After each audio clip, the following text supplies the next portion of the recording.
Hey guys, thanks for tuning back into Pixel Rich Games, where we strive and make it super hard, super fun. In this episode of Elden Ring, it's all about owning really hard while having a lot of fun up close and personal. This is all about going all in on strength with the Lion's Claw Ash of War. So what's good about this build? First and most important of all is the damage of this build is insane. Even without the Ash of War, the jumping strong attack on this build is already off the charts. But going back to Lion's Claw, not only does it deal a ton of damage, the animation of this Ash of War is uninterruptible. That simply means you can get hit but still smack the flip out of your enemy. Before we dive right into the nitty gritty, give your boy some support by subscribing to the channel and liking this video to get YouTube's algorithm to promote this channel. So the center of this build is again the Lion's Claw Ash of War that we can get early in the game by killing the Black Lion in Fort Gale. Once you have it, our next step is picking the right weapon to imbue it on. Well, the list of weapons that we can use this on is next to the list of all melee weapons. There's just too much options to pick from. So let me highlight that Lion's Claw provides us with heavy affinity. This affinity grants uber strength scaling and decreases all other scaling. This narrows down our options significantly. What we want to pick now is a solid hard-hitting strength scaling weapon. And my top 3 for this task is the GREATSWORD, PRELATE'S INFERNO CROZIER, and Giant Crusher. Let me do you a favor and differentiate between these 3. In my opinion, the GREATSWORD is the best weapon early on. To equip this, we need 31 strength and 12 dex. This has the highest dex among the 3. Should you choose to run this build on a hero like I did, you'll need to invest a few points in dex to equip this. I couldn't stand this, so I did respec later in the game. Prelate, on the other hand, provides more flexibility because its built-in skill called Prelate's Charge is also pretty sweet. So you can switch between this or Lion's Claw just to mix things up. This requires 45 strength and just 8 dex to equip. Finally, my main pick for this build, the Giant Crusher.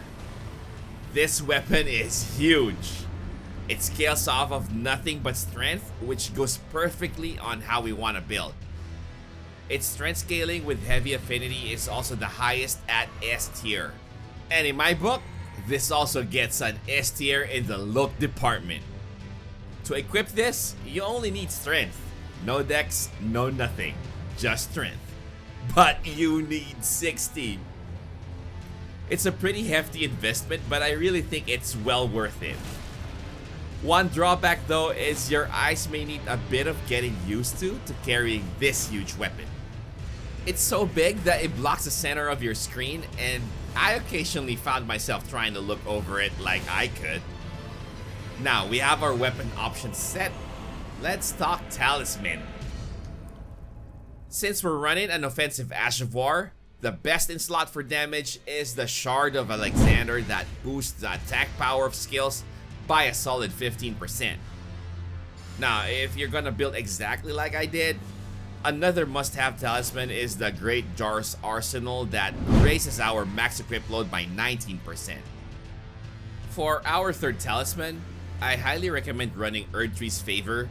That helps with all the stats that we'll be focusing on.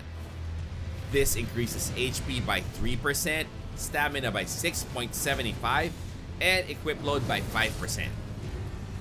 So we have one must-have and 2 highly recommended talisman. The last slot is more of your preference or depending on how you're working through your build. If you feel like you run out of mana, or FP too quickly, the CARIAN Filigree Crest can help with this by lowering the FP cost of skills. Now, if you seem to run out of stamina faster than FP, I suggest going with the Green Turtle Talisman that increases stamina recovery by around 17%. If you feel like FP and stamina are both not a big issue, and you want to be beefier, the DRAGONCREST Great Shield Talisman is the way to go. This one reduces physical damage taken by 20%. Now, if you want to mix in jump attacks every once in a while, or you want to do this dual wielded, the Claw Talisman is a great option as it increases jump attack damage by 15%. If you still feel like none of these rock your socks, just go with the Gold Scarab to get 20% more runes from defeating stuff. Okay, that's that. Let's talk armor. Because Lion's Claw makes us uninterruptible but not immortal, I decided to take the heavy beefy route in my build with the full Bull Goat set. Aside from getting 100 poise that helps us even more in avoiding getting staggered, this is the best in tanking hits for days. Major drawback here is it's really heavy, so the Great Dar's Arsenal really helps here. Now let's jump into crystal tiers for our Flask of Wondrous physique. Should you decide to take my advice and build a tank, I super highly recommend to go with the Winged Crystal tier. This boosts our max equip load by 450% for 3 minutes. To put that simpler, once you drink this, it doesn't matter what you're wearing. Your load will be light for 3 minutes. Move faster, roll farther, be the fastest bulldozer to ever exist. For my second crystal tier, I go with the GREENBURST crystal tier that increases stamina recovery. If you want more strength, you can go with the Strength Knot crystal tier that adds 10 strength for 3 minutes. Finally, let's talk about stats. If you haven't guessed yet, our primary stat is strength, and this build is really fun to play as a glass cannon early on. If you want to work on your other stats first, that's fine, but let me just say that investing in strength early really pays dividends for this build, especially after getting the Great Sword. I went straight from equipping the Great Sword to 60 strength, because I was really looking forward to get the Giant Crusher. Then, as you level and the enemies start hitting harder, you will want to start investing points in a Vigor. 30 to 40 Vigors just right before equip load starts becoming an issue. And by that, I mean we start prioritizing endurance at this point. After all these, our next goal is to get 25 Faith.